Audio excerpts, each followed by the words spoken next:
우리는 가격과 가치를 혼동해서 사는 경우가 많습니다. 성경적 기준으로 볼 때에 가격이 자기 인생의 삶을 해석하는 삶이라고 하면 그 삶은 세상적으로 볼 때는 성공한 삶이 될 수 있겠지만은 하나님 앞에서는 실패한 삶이 됩니다. 삶의 성공은 가격이 해석하는 삶이 아니라 가치가 해석되는 삶이 되어야 하나님 앞에 성공한 삶이라고 말할 수 있습니다. 가격과 가치는 전혀 다른 개념입니다. 가격은 숫자로 혹은 순서로 그 삶의 성공과 실패를 결정할 수 있다면, 가치는 숫자로 그 삶을 해석하고 판단할 수 없는 삶을 말하는 것입니다. 예를 들면은 신발 하나를 샀을 때에 그 신발이 좋으냐 나쁘냐 하는 것은 그 신발을 사기 위하여 지불된 돈의 액수에 따라서 그 신발의 좋고 나쁨을 결정하는 것이 바로 가격입니다. 그러나 그 신발을 왜 샀고 또 그 신발을 신은 사람이 어떤 삶을 사느냐 하는 것이 그 신발로 얻어지는 진정한 가치라고 생각할 수가 있습니다.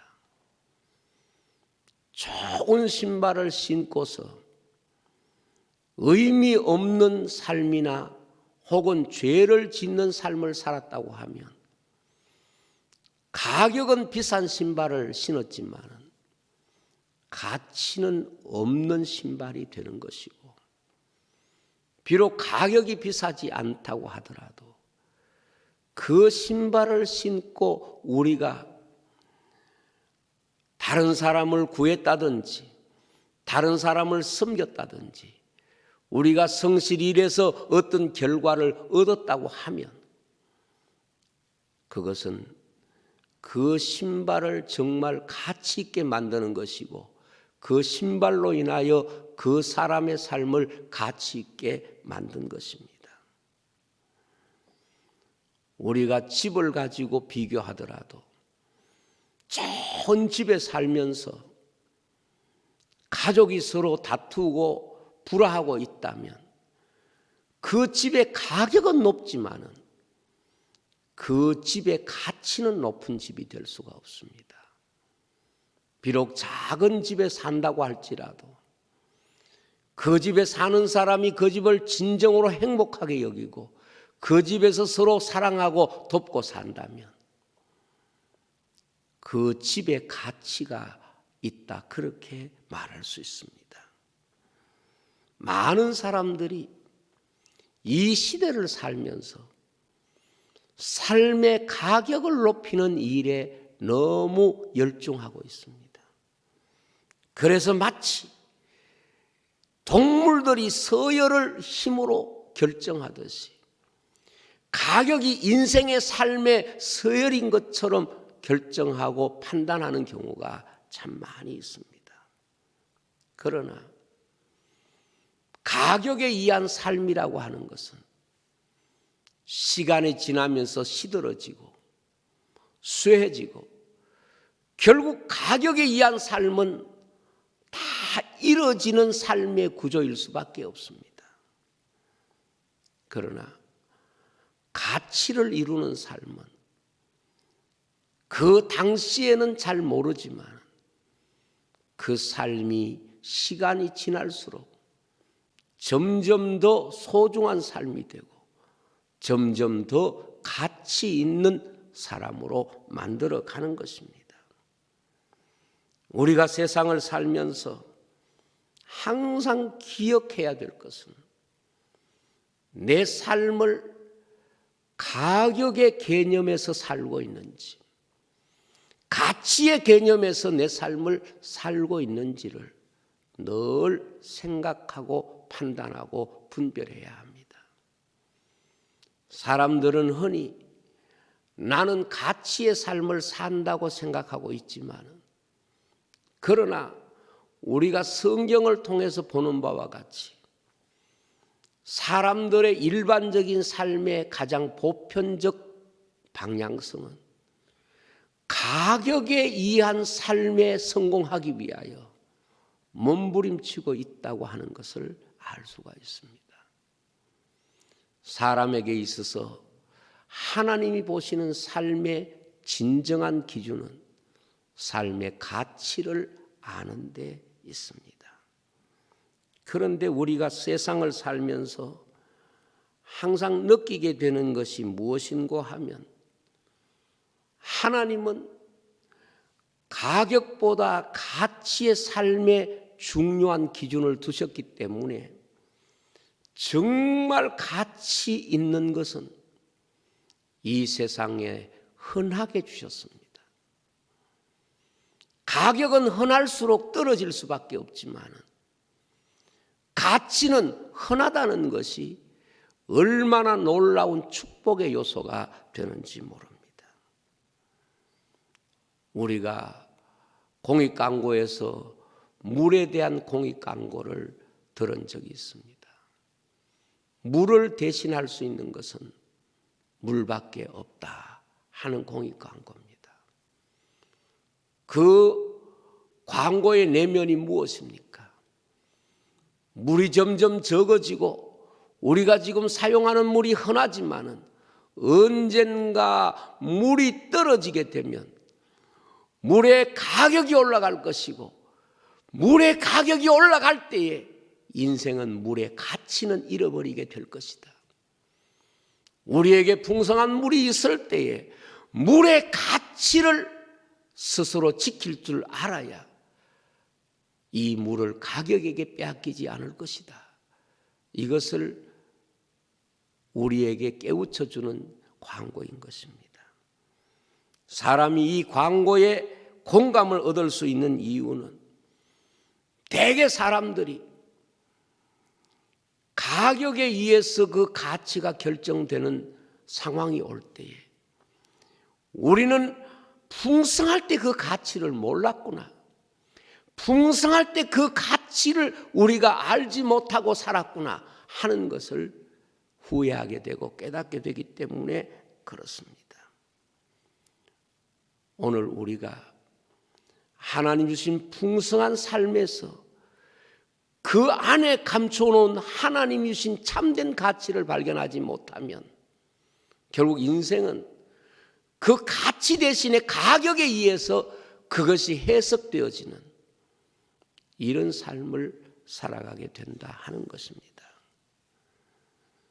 그러면 사람이 살면서 무엇이 가치를 가볍게 여기는 상황을 만들게 되느냐? 저는 여러 가지 있겠지만 크게 나누면 두 가지로 생각할 수가 있습니다. 하나는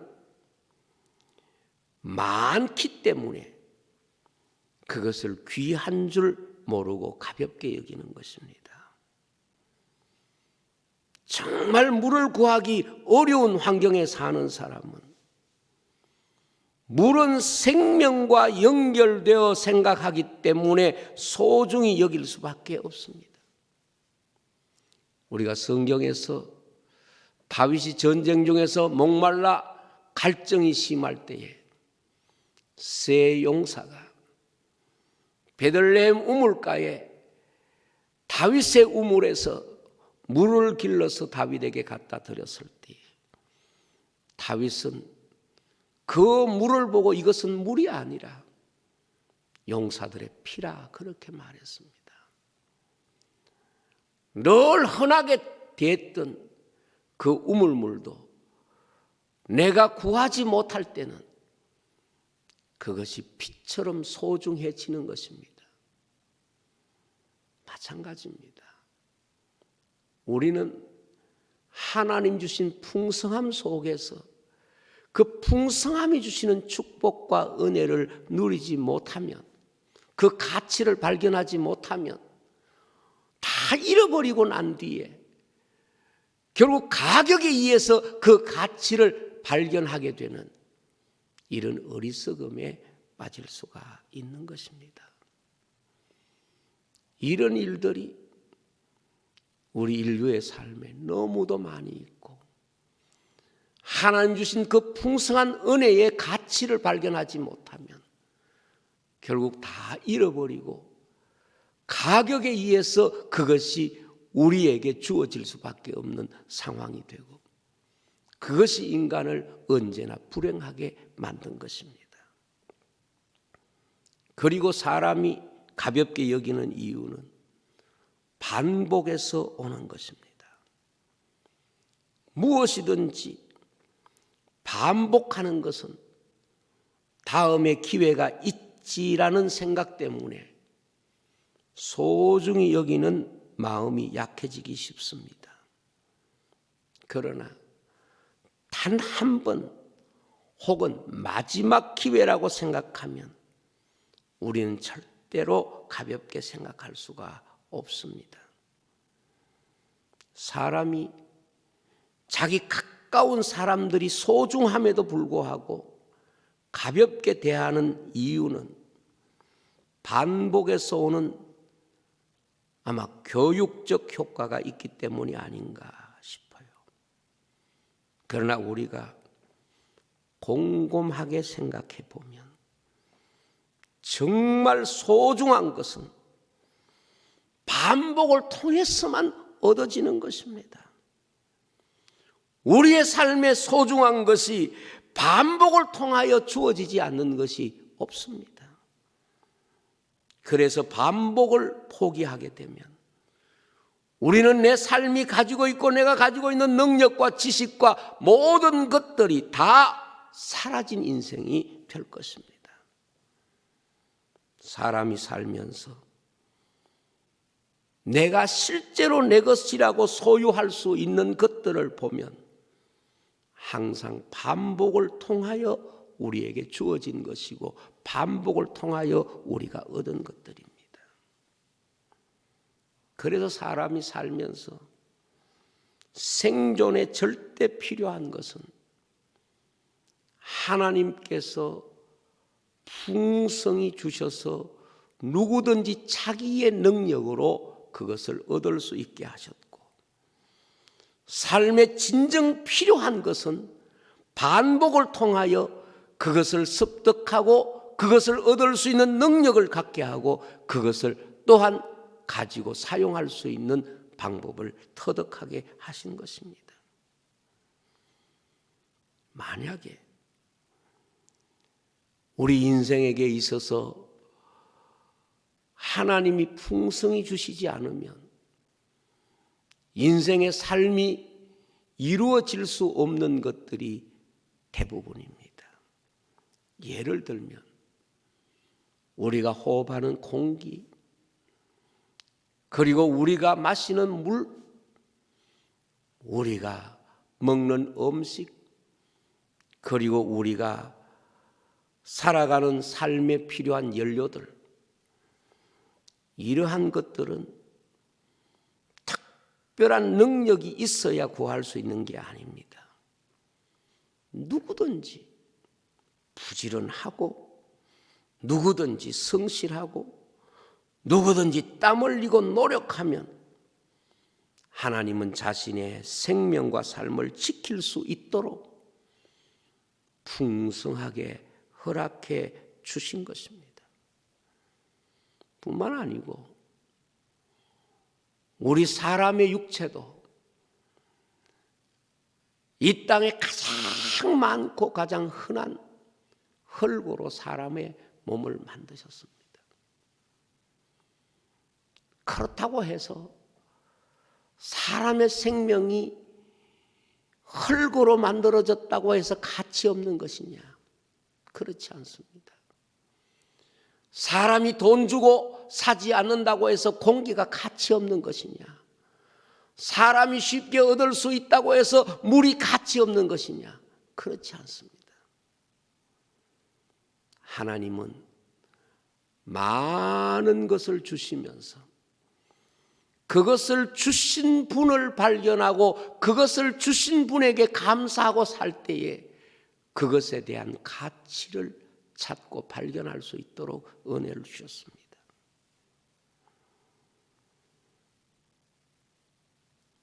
뿐만 아니라 반복의 은혜도 마찬가지입니다.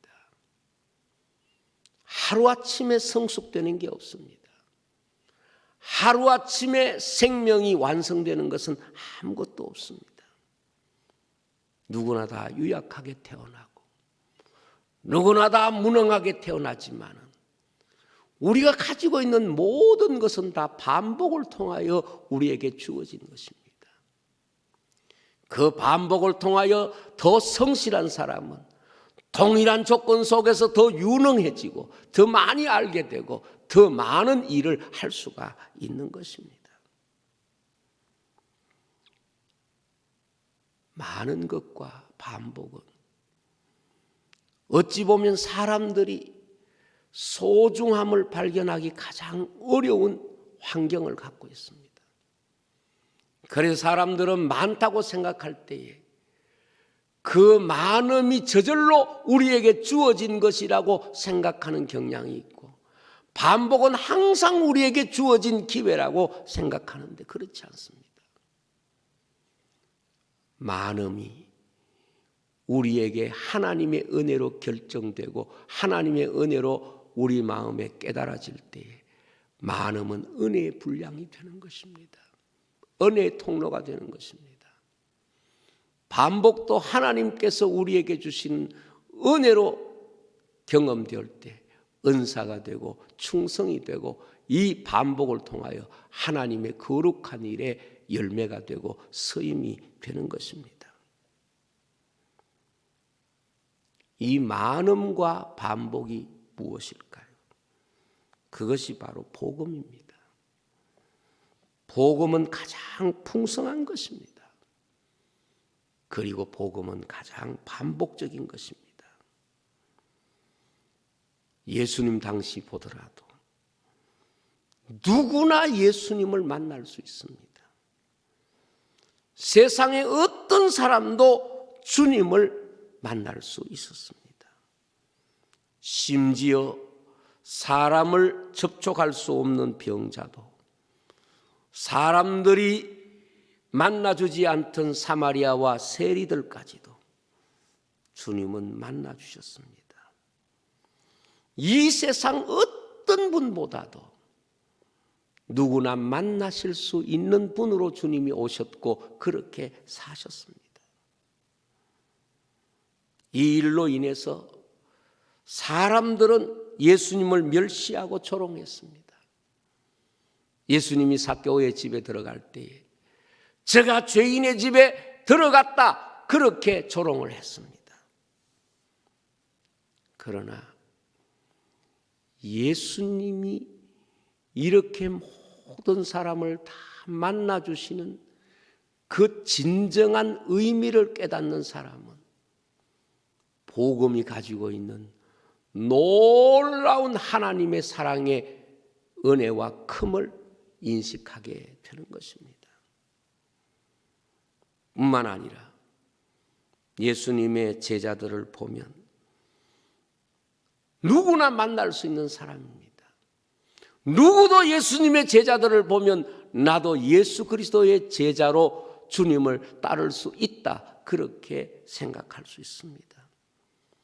물고기 잡던 사람, 심지어 세관에 앉았던 세리까지도 주님의 제자가 됐습니다. 주님은 이들을 부르셨고 이들을 제자로 삼으셨고 이들을 통하여 주님의 교회를 세우신 것입니다. 오늘 우리가 세상을 살아가면서 복음이 모든 사람에게 있어서 열려있는 문이 되고 모든 사람을 구원하는 하나님의 능력인 것은 이 복음을 바로 알지 못하고 복음을 주신 하나님의 사랑을 알지 못하면 마치 복음이 값싼 것처럼 느껴지는, 마치 그렇게 세상 사람들에게 조롱당하는 이런 요소가 있겠지만, 그러나 우리 모두 한 사람이라도 포기하지 않으시고 누구든지 주의 이름을 부르면 구원을 얻게 하시는 하나님의 그 사랑을 안다면 복음의 이 폭, 온 세대와 지역과 인장과 문화를 초월해서 인생을 부르시는 하나님의 사랑이 얼마나 놀랍고 크고 깊은가를 깨달을 수가 있는 것입니다. 사람들이 믿음의 삶에 실패하는 대부분은 바로 이 많음과 반복의 함정에 빠지는 것입니다. 많음과 반복의 함정은 정말 무서운 것입니다. 가령 예를 들면 사람이 가난할 때는 소중하게 여기는 것이 많음을 가지게 되면 똑같은 것인데 그것이 가진 가치를 잃어버리게 되는 것입니다. 그것이 많지 않을 때는 그것이 가지고 있는 가치를 붙잡고 살다가도 그것이 내게 많아지게 되면 그것이 가진 가치가 많아짐에도 불구하고 오히려 그것이 가진 가치를 스스로 잃어버리게 되는 것입니다. 그래서 주님은 부자가 천국에 들어가는 것이 약대가 바늘기로 들어가는 것보다 어렵다, 그렇게 말씀을 했습니다. 무엇 때문에 그럴까요? 사람이 많음을 가지고 있으면 그 많음이 그 속에 감추어진 가치를 발견하는데 방해를 하기 때문에 그런 것입니다.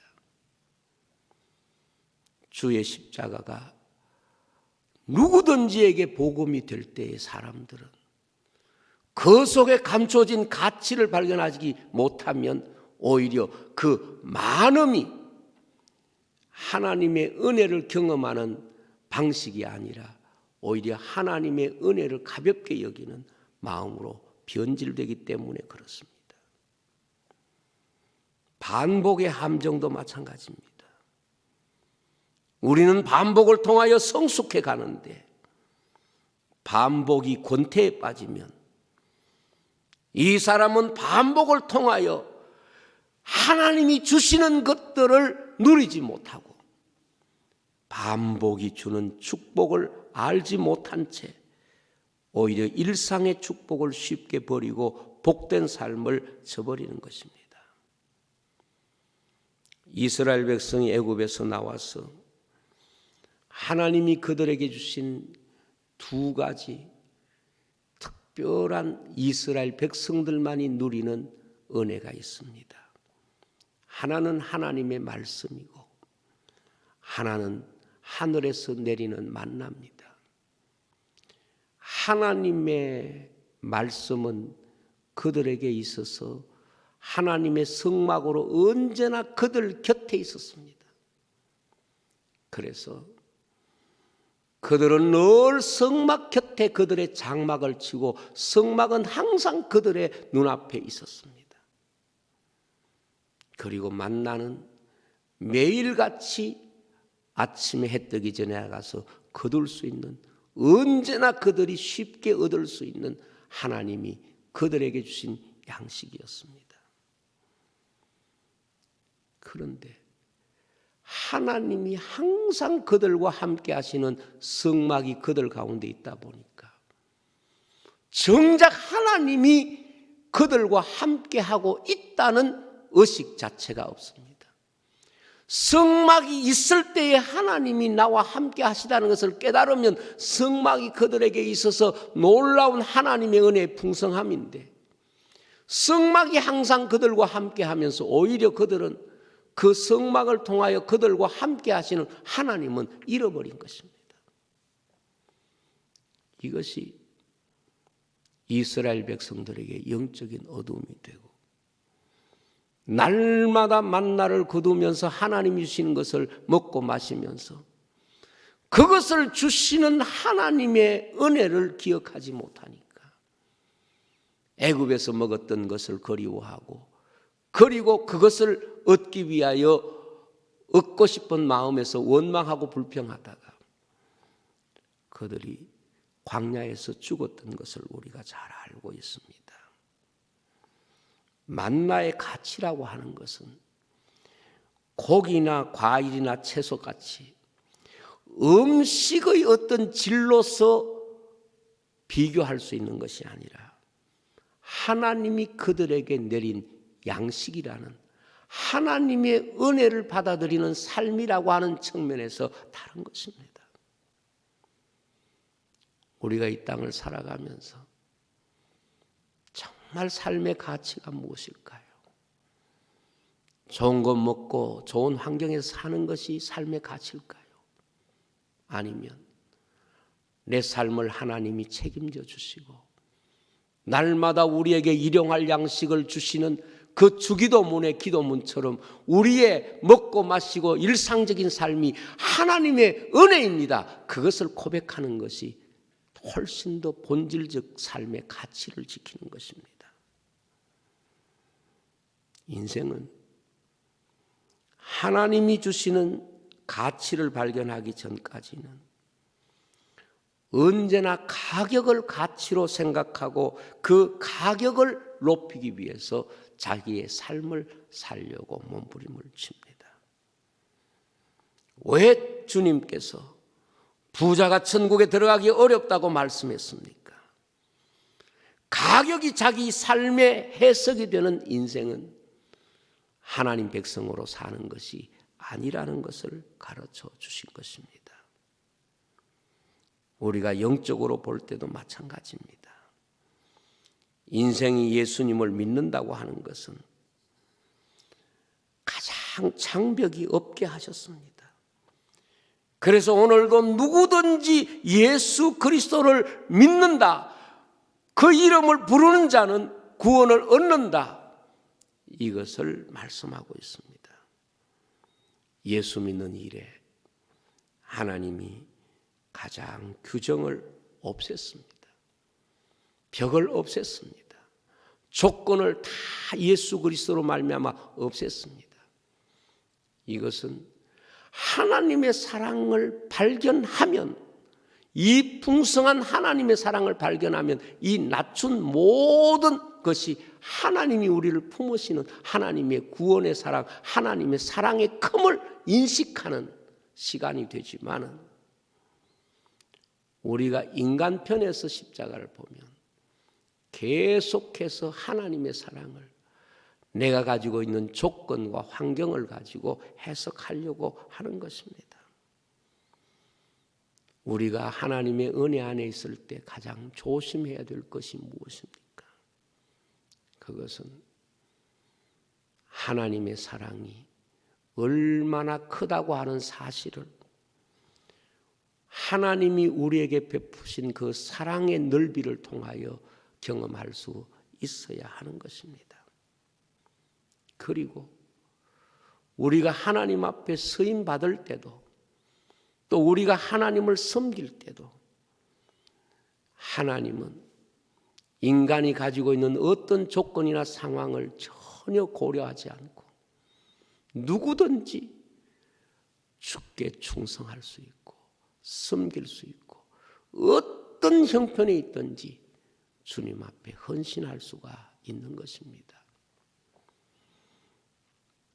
우리는 나도 모르게 주의 일을 하려면 무언가 재능이 있어야 되고 능력이 있어야 되고 무언가 힘이 있어야 주의 일을 한다는 이 어리석음에 빠져서 하나님이 우리를 받으시는 그 놀라운 사랑의 넓이를 우리 스스로 제한해버리는 경우가 얼마나 많은지 모릅니다. 이 두려움을 우리가 우리의 마음속에 느껴야 합니다. 그렇습니다. 누구라도 아무것도 없어도 어린아이라고 할지라도 우리가 하나님이 받으시는 헌신의 자리에 설 수 있고 하나님은 그 헌신을 진심으로 받으시는 것입니다. 누구의 헌신이라도 하나님이 받으신다는 것은 하나님의 사랑이 얼마나 인생을 향하여 크다는 것을 해석하는 또 다른 표현이라고 말할 수가 있습니다. 글래디스 에일워드라고 하는 선교사님이 계십니다. 이분은 여자 선교사님이고 중국 초기에 복음으로 중국을 섬겼던 위대한 선교사입니다. 이분에 대해서 영화도 나오고 또 뮤지컬도 나오고 책도 나오고 이분의 섬김에 대한 부분들이 정말 많은 사람들의 마음에 울림이 되고 이분의 섬김이 많은 성도들에게 교훈을 줍니다. 이분은 가진 게 아무것도 없었습니다. 말 그대로 그는 하녀였습니다. 그런데 중국 선교에 필요한 사람을 뽑는다는 이야기를 듣고 영국에 있는 중국 선교 파송 기관에 찾아갔을 때 이 사람을 보고 난 뒤에 자격이 없어서 안 된다 그랬습니다. 그래서 이 사람은 자기가 중국 가는 것이 하나님의 뜻이라고 생각하고 하나님을 섬길 수 있는 방식이라고 생각하는데 선교단체에서 거절하니까 한여로 들어가서 일을 합니다. 그리고 그 중국에 가기 위해서 최소한 중국 땅에까지 가기 위한 이 경비를 계산해 보니까 배로 가면 80파운드 그리고 시베리아 열차로 가면 41파운드가 필요하다는 이야기를 듣고 그 돈을 모으기 위해서 한여로서 열심히 일하고 그 돈이 모아졌을 때에 시베리아 열차를 타고 당시 군사적으로 정치적으로 한없이 복잡한 때에 그는 아무것도 가진 것 없이 중국에 갑니다. 그리고 중국 내지에서 그가 일생을 통하여 그곳에 있는 고아들 200명을 섬기며 삽니다. 돈이 없다가 보니까 지원해주는 아무 단체도 없다 보니까 그가 여관을 마련하고 지나가는 사람들에게 여관을 마련함으로써 음식을 제공하고 잠자리를 제공했는데 그 이유는 돈을 벌고자 하는 목적도 있었지만 그 여관에 들어와서 밥 먹는 사람들에게 그 밥 먹는 사람들이 밥 먹는 동안에 성경 이야기를 해주는 거예요.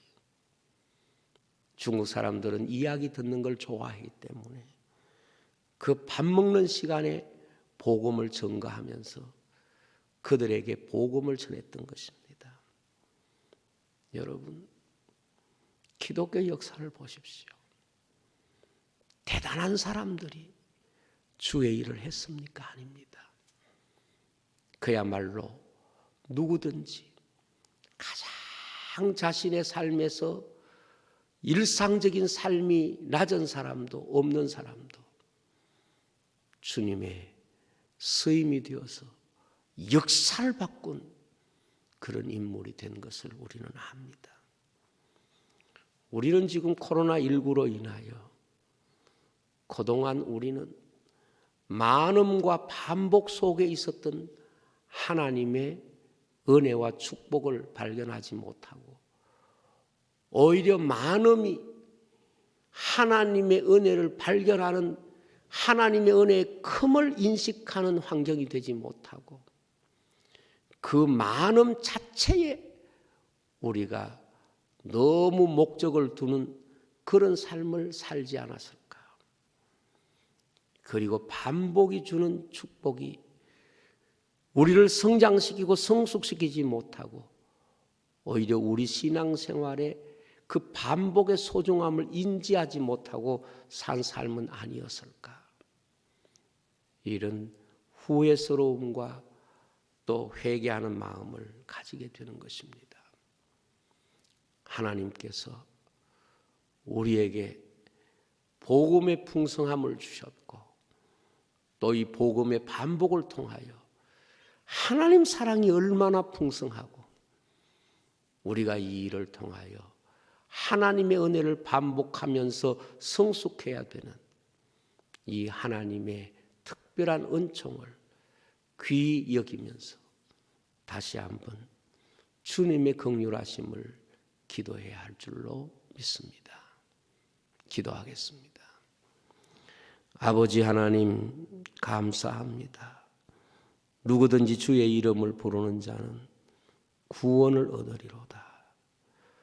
이 말씀이 하나님의 사랑을 깨달을 때는 하나님의 은혜가 얼마나 큰가를 알 수 있는 놀라운 은혜가 되지만 하나님의 사랑을 깨닫지 못하면 이 하나님이 우리 모두를 부르시고 또 반복을 통하여 받으시는 것을 우리 스스로가 가볍게 생각하는 어리석음에 빠질 수 있사오니 주여 우리의 허물을 용서하시고 이제 하나님이 풍성케 하신 그 풍성함을 진심으로 감사하며 하나님이 반복케 하시는 그 은혜를 통하여 날마다 영적으로 성숙해가는 주의 백성이 다 되게 해 주옵소서. 예수님 이름으로 기도하옵나이다. 아멘.